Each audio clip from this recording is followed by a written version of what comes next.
been a great night, and I really appreciate you coming.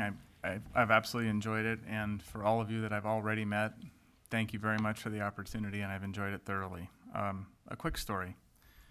My parents struggled to get to Palos Verdes, and that happened before I even started school.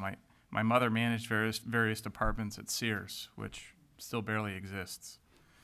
My father, who is here, is an interior decorator. I started, my technology firm, and I've told you about that, and I've been in business for 30 years.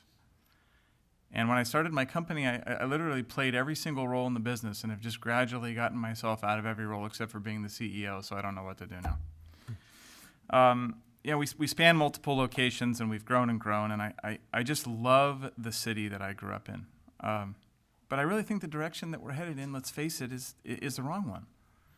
I'm running to stop our city from borrowing from our children's future, plain and simple. It's really time that we be honest with our residents and transparent about what our challenges are and how we work together to actually solve those challenges by hiding nothing from each other and being totally clear and transparent, period. So I am Michael Kemps. I appreciate your vote for me, and thank you so much for coming tonight and caring about our city. Thank you. Betty Lynn. So I first want to thank PVRG for putting this together. It's much more pleasant than I had expected, so that was nice.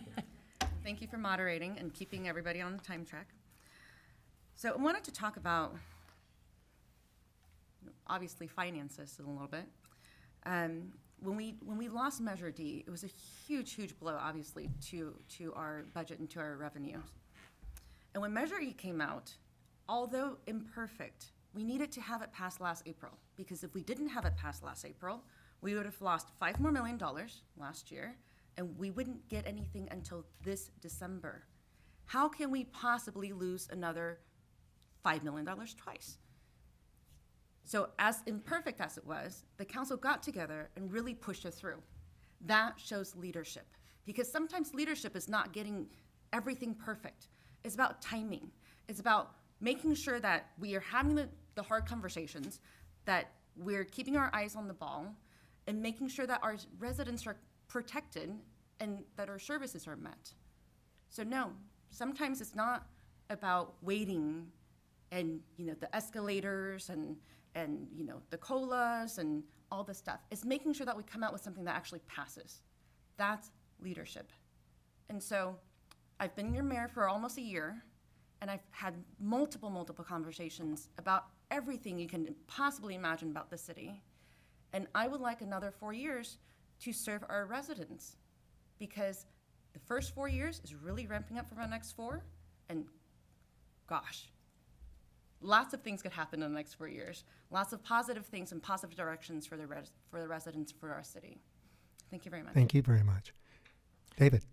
Likewise, I'd like to thank the organizing group and all you residents to join us this evening, and hopefully you've had some benefit out of this. The parting comment that I would like to leave with you is that I come here with a very deep financial background. I have an ability to look into the future, and I've been doing some analytics. I think we have got some, because of the Measure E and D situations, we have got to do some serious decision-making and planning as we look forward. We don't have a long-range plan, as we've identified. We need one. We need to be putting monies away today, not yesterday, but today, for our future. Otherwise, we are going to create an intergenerational transfer. In other words, we're going to enjoy the assets, and our kids and their kids are going to end up paying the bills. Short of that, Lynn and I have agreed, my wife, that we're not going to go back to Minnesota based upon the weather reports of last week. Thank you. Thank you very much. I want you to notice that it is 9 p.m. Good job. Good job.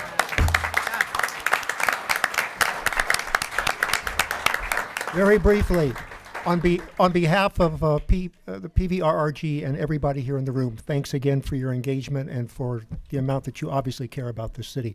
The candidates are going to be sticking around for a few minutes for kind of a meet and greet or more informal conversation, so if you'd like to come talk to them, they're going to be here.